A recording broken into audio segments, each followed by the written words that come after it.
Assalamualaikum guys. Dalam video kali ini kita nak tengok peranan Majlis Agama Islam Negeri Pulau Pinang dalam mengagihkan zakat, di mana pusat hemodialisis zakat negeri ini satu-satunya di Malaysia tanpa sumber dari luar.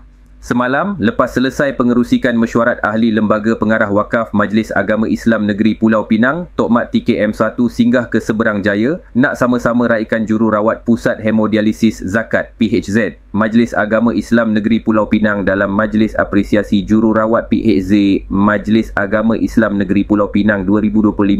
Majlis ni pertama kali kita buat khas untuk hargai jasa jururawat dan warga kerja PHZ sempena Hari Jururawat Sedunia bulan lepas. Beliau amat hargai semua yang bekerja di PHZ. Semua 8 cawangan PHZ ni diurus sendiri oleh Majlis Agama Islam Negeri Pulau Pinang tanpa outsource. Peruntukan RM9 juta digunakan setiap tahun. Tampung kos operasi, gaji staf dan rawatan asnaf. Ini bukti jelas peranan Majlis Agama Islam Negeri Pulau Pinang dalam agih zakat di negeri ini bukan boleh buat main. Dengan peningkatan kutipan zakat 2024 berbanding 2023, kita dapat perluas agihan. Salah satu contohnya, allowance guru kafah negeri naik bermula Julai. Firman Allah dalam surah At-Taubah ayat 103, ambillah sebahagian daripada harta mereka sebagai sedekah zakat untuk bersihkan dan sucikan mereka dengannya. Doakanlah untuk mereka, kerana doa itu satu ketenangan. Allah Maha mendengar lagi Maha mengetahui.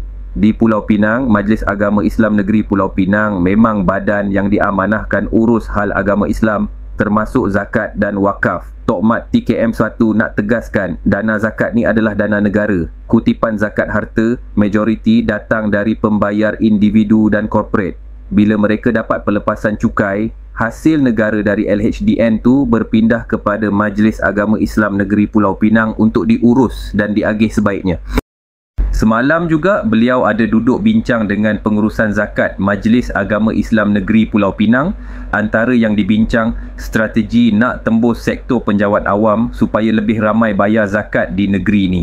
Jadi Tok Mat ajak warga kerja PHZ Majlis Agama Islam Negeri Pulau Pinang, ajaklah kawan-kawan yang cari rezeki di Pulau Pinang untuk tunaikan zakat di sini. Kita sasarkan kutipan zakat RM200 juta ke atas untuk tahun 2025. Hala 7 kita jelas, ekosistem kewangan sosial Islam negeri ini fokus kepada perumahan, pendidikan dan kesihatan. Ini dah disebut beliau dalam Kongres 2023. PHZ ni salah satu entiti yang kita susun kemas di bawah Division Projek Khas Zakat Majlis Agama Islam Negeri Pulau Pinang sejak Mac 2024. Selain tu, kita ada Inapan Kasih Sayang, IKS, Asrama Percuma untuk anak-anak asnaf dan Darul Hanan, Pusat Jagaan Warga Emas Majlis Agama Islam Negeri Pulau Pinang. Semua ni sebahagian dari teras pembangunan keluarga dalam agenda pembangunan agama Islam Pulau Pinang 2030.